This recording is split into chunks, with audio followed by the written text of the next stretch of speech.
Hello, नमस्कार, आदाब, सत श्री अकाल और सलाम अलैकुम। मैं हूं मोहम्मद अहमद काज़मी, लेकर आया हूं आपका पसंदीदा कार्यक्रम नजर दुनिया पर, जो आपको अंतर्राष्ट्रीय समाचारों को भारत के परिप्रेक्ष्य में पेश करता है और वो समाचार देने का प्रयास करता है जो आपको दूसरे माध्यमों से नहीं मिलते।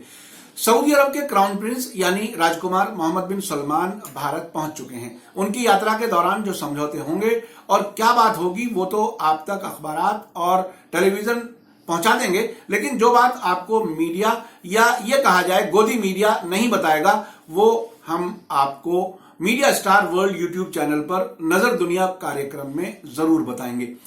ये बात आप अच्छी तरह जानते हैं कि हमारी जैसी डेमोक्रेसी में पॉलिटिकल पार्टियों को चुनाव के दौरान उद्योगपति और व्यापारी बड़ी रकम देते हैं ताकि वे चुनाव जीतकर उनके काम आ सकें। आजकल तो उद्योगपति और व्यापारी केवल पैसा ही नहीं देते बल्कि अपने मीडिया हाउसेस को भी कह देते हैं कि किस पार्टी का पिछलग्गू बनना है। जैसा कि आप देख रहे हैं, अक्सर टेलीविजन चैनल सरकार की बात कर रहे हैं और सरकार को खुश करने का पूरा प्रयास कर रहे हैं। पिछले दिनों भारतीय जनता पार्टी की 3 राज्यों में हार के बाद अब सभी पार्टियां अपने लोकसभा चुनाव के लिए तैयारी कर रही हैं। भाजपा में हार का डर ज्यादा है। भाजपा ने तो चुनाव की घोषणा होने से पहले ही रैलियां करनी शुरू कर दी हैं। चुनाव का कोड ऑफ कंडक्ट लागू होने से पहले ही कोशिश है कि चुनाव जीतने की तैयारी पूरी कर ली जाए। पिछले सप्ताह पुलवामा में 40 से अधिक अर्धसैनिक के आतंकी हमले में मारे जाने पर भी कैसी सियासत हो रही है उसके बारे में आप खूब अच्छी तरह जानते हैं। चुनाव जीतने के लिए किसी भी पार्टी को बड़ी रकम और वोटरों को अपनी ओर आकर्षित करने का काम सबसे अहम होता है। सऊदी अरब के क्राउन प्रिंस मोहम्मद बिन सलमान की भारत यात्रा का इस्तेमाल इन दोनों उद्देश्यों को हासिल करने के लिए किया जा रहा है। जो बात मैं आपको बता रहा हूं वो शायद आपको कोई ना बताए। आपको याद दिला दूं कि रिलायंस के मालिक मुकेश अंबानी की बेटी नीता अंबानी की दिसंबर 2018 में शादी बड़ी धूमधाम से हुई थी। शादी से पहले का एक बड़ा कार्यक्रम 8 और 9 दिसंबर को राजस्थान की झीलों के शहर उदयपुर में हुआ था, जहां दुनिया भर से बड़े लोग शरीक हुए थे। इन मेहमानों में सऊदी अरब के तेल मंत्री खालिद अल फलीह भी उदयपुर आए थे। अमेरिका में राष्ट्रपति का चुनाव हारने वाली पूर्व विदेश मंत्री हिलरी क्लिंटन भी वहां आई थीं। सऊदी अरब के तेल मंत्री का मुकेश अंबानी की बेटी की शादी में आना यह जाहिर करता है कि उनके बीच कितने नजदीकी संबंध रहे हैं। उस अवसर पर उदयपुर के एयरपोर्ट पर देश विदेश से आने वाले जहाजों की इतनी बड़ी संख्या थी कि विमानों को पार्क करने की भी जगह नहीं बची थी। इसलिए यात्रियों को उतारकर जयपुर समेत अनेक हवाई अड्डों पर जहाजों को पार्क कराया गया था। रिलायंस गुजरात के जामनगर में दुनिया का सबसे बड़ा तेल साफ करने का कारखाना चलाता है। इसकी 2 रिफाइनरियां एक दूसरे से निकट हैं, जो हर दिन लगभग 1.6 मिलियन बैरल कच्चे तेल को साफ कर सकती हैं। अप्रैल 2018 में भारत ने सऊदी अरब के साथ मिलकर महाराष्ट्र के रत्नागिरी जिले में पश्चिमी तट पर 1.2 मिलियन बैरल प्रतिदिन की कैपेसिटी वाली रिफाइनरी और पेट्रोकेमिकल्स कारखाने के निर्माण के लिए एक समझौते पर हस्ताक्षर किए थे। 18 दिसंबर 2018 को प्रेस ट्रस्ट ऑफ इंडिया ने अपनी रिपोर्ट में कहा था कि सऊदी के तेल मंत्री खालिद अल फलीह ने अपने ट्वीट में कहा है कि दुनिया के सबसे बड़े तेल निर्यातक देश सऊदी अरब और सबसे अमीर भारतीय रिलायंस इंडस्ट्रीज के मालिक मुकेश अंबानी पेट्रोलियम, पेट्रोकेमिकल और रिफाइनरी परियोजनाओं में एक संयुक्त निवेश पर चर्चा कर रहे हैं। पीटीआई ने यह भी बताया था कि अंबानी और अल फलीह एक दूसरे को 10 साल से ज्यादा मुद्दत से जानते हैं।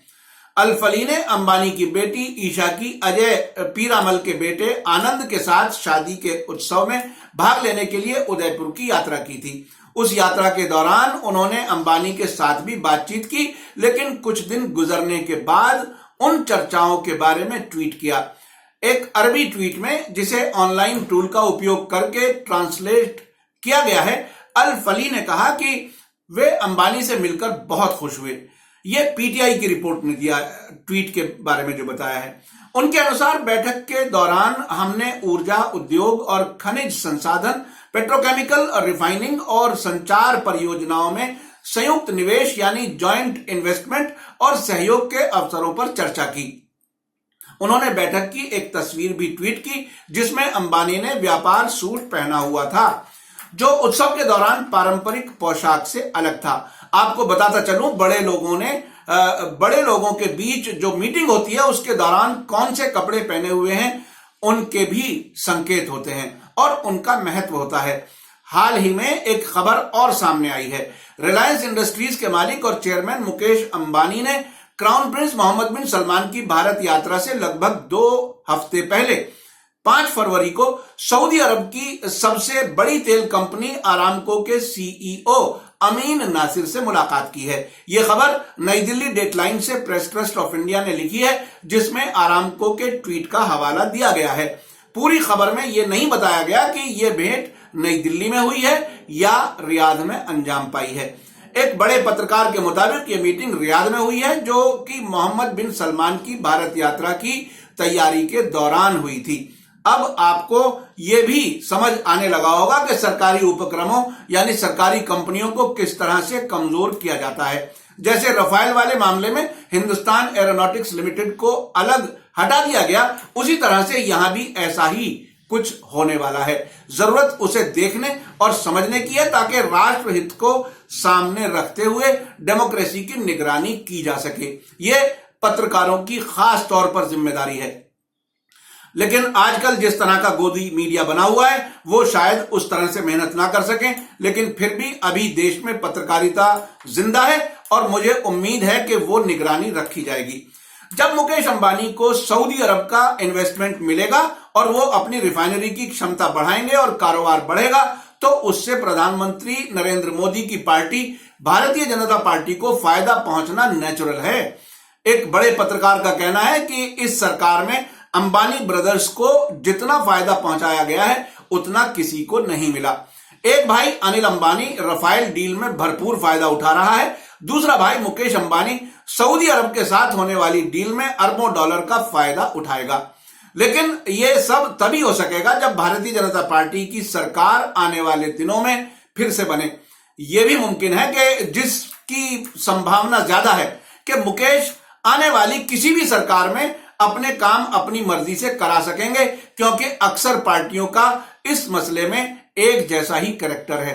यानी सभी पार्टियां, लगभग सभी पार्टियां उद्योगपतियों से पैसा लेकर के इलेक्शन लड़ती हैं। अगर पार्टी भी बदली, सरकार भी बदली, तो मुकेश अंबानी अपना काम रुकने नहीं देंगे। ऐसी अब तक के तजुर्बे की रोशनी में आशा और उम्मीद है। आमतौर से जब किसी भी देश में चुनाव होने होते हैं तो बड़े फैसले नहीं लिए जाते। विदेशी सरकारें भी चुनावों के नतीजे का इंतजार करती हैं और यह समझती हैं कि ऐसे वक्त में कोई भी समझौता करने का कोई मतलब नहीं है, जबकि सरकार बदलने की संभावना है। लेकिन सऊदी अरब के क्राउन प्रिंस मोहम्मद बिन सलमान खुद अंतर्राष्ट्रीय पटल पर पत्रकार जमाल खाशोगी की हत्या के आरोप के कारण अकेले पड़े हुए हैं।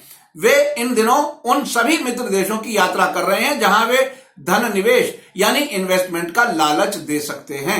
इस तरह से वे अपनी स्वीकार्यता बढ़ाने का प्रयास कर रहे हैं। यह ऐसे समय में हो रहा है जबकि अमेरिका की कांग्रेस में डेमोक्रेट्स और बहुत से सत्ता पक्ष रिपब्लिकन्स का राष्ट्रपति डोनाल्ड ट्रंप पर दबाव है कि सऊदी अरब से संबंध उस वक्त तक आगे न बढ़ाएं जब तक मोहम्मद बिन सलमान की जगह किसी और प्रिंस को क्राउन प्रिंस न बना दिया जाए। आमतौर से मुसलमानों में सऊदी अरब से जज्बाती यानी इमोशनल लगाव इसलिए है कि वहां मक्का और मदीना की बड़ी मस्जिदें हैं और इस्लाम धर्म की शुरुआत वहां से हुई है। लेकिन अब लोग ये समझ गए हैं कि जिस तरह से सऊदी अरब की सरकार इजराइल से नजदीकी संबंध बना रही है, वहां की सरकार की इज्जत करना जरूरी नहीं है। ये बात लोगों को अब खुल करके सामने आ रही है। पिछले कुछ सालों से जिस तरह से इजराइल और सऊदी अरब नजदीक आ रहे हैं, भारत की फ्लाइट की इजाजत सऊदी अरब ने दी पिछले साल कि वो इजराइल इस रास्ते से जा सकते हैं। और भी कई ऐसे संकेत हैं जिसमें ये मालूम है कि इजराइल और सऊदी अरब बहुत नजदीक आ रहे हैं। सरकार और देश दो अलग चीजें होती हैं। जैसे कुछ लोग हो सकता है नरेंद्र मोदी के विरोधी हों, लेकिन वो देश से प्रेम रखते हैं। मोहम्मद बिन सलमान की भारत यात्रा का एक और पहलू है जिसको समझना जरूरी है। भाजपा नेतृत्व वाली सरकार नाराज मुसलमानों को अपनी तरफ अट्रैक्ट करने का प्रयास कर रही है। मुझे वो सब दोहराने की जरूरत नहीं है कि मुसलमान इस सरकार से क्यों नाराज हैं। हर दिन आप अपने नजदीक बहुत से वाकयात और घटनाएं देखते हैं और अखबारात में पढ़ते हैं। यानी मोहम्मद बिन सलमान को चुनाव से ठीक पहले बुलाकर एक बार फिर मुसलमानों को भाजपा अपनी तरफ आकर्षित करना चाहती है। एक और पहलू है जो समझना जरूरी है मोहम्मद बिन सलमान की यात्रा के बारे में। आपको याद होगा कि मई 2018 में अमेरिका के राष्ट्रपति ने ईरान के साथ न्यूक्लियर डील से अलग होने की घोषणा के बाद भारत समेत बहुत से देशों पर दबाव बढ़ाया था कि वो ईरान से तेल आयात करना बंद कर दें। नवंबर 2018 में जब ये मुमकिन ना हो सका तो अमेरिका सरकार को भारत समेत 8 देशों को मार्च 2019 के अंत तक ईरान से तेल आयात करने की छूट देनी पड़ी और साथ ही यह भी कहा गया कि ईरान पर अपनी ऊर्जा की निर्भरता कम करें। अमेरिका के कहने पर सऊदी अरब की कोशिश है कि भारत उससे और ज्यादा तेल खरीदे। अब से पहले भारत की ओर से यह कहा जाता रहा है कि भारत में मौजूद ज्यादातर तेल साफ करने वाले कारखाने ईरान के तेल के लिए उचित हैं, वो सऊदी अरब के तेल को साफ नहीं कर सकते। अब भारत में सऊदी अरब की तरफ से रिफाइनरी में इन्वेस्टमेंट भी यहां की रिफाइनरी अपने लिए तकनीकी तौर पर उचित बनाने का प्रयास लगता है। तो इस तरह सऊदी अरब के राजकुमार मोहम्मद बिन सलमान की एक यात्रा से कई शिकार किए जाने की तैयारी है। चुनाव की तैयारी के लिए मुकेश अंबानी से बड़ी रकम, मुसलमानों को बेवकूफ बनाकर उनके वोट हासिल करने का प्रयास और अमेरिका के दबाव में ईरान के तेल पर निर्भरता कम करना। अगर किसी काम से अपनी सरकार फिर से बनने में मदद मिले और अंतर्राष्ट्रीय आका भी खुश हो जाएं, तो उससे बेहतर और क्या हो सकता है। मेरा कार्यक्रम आपको कैसा लगा कमेंट्स में जरूर लिखें। अगर आपने अभी तक media star world YouTube channel को सब्सक्राइब ना किया हो तो वीडियो के नीचे लाल रंग से सब्सक्राइब लिखे को क्लिक करें और तुरंत नजर आने वाले घंटी के आइकन को क्लिक करें ताकि हमारे नए वीडियो की सूचना आपको तुरंत मिल सके। सच्चाई को और सही खबरों को आगे बढ़ाने के हमारे कार्यक्रम को अपने सभी सोशल मीडिया प्लेटफॉर्म पर आप भेज सकते हैं। आप हमें फेसबुक, ट्विटर और इंस्टाग्राम पर भी फॉलो कर सकते हैं। इसी के साथ मुझे दीजिए इजाजत। धन्यवाद, शुक्रिया। जय भारत, जय हिंद।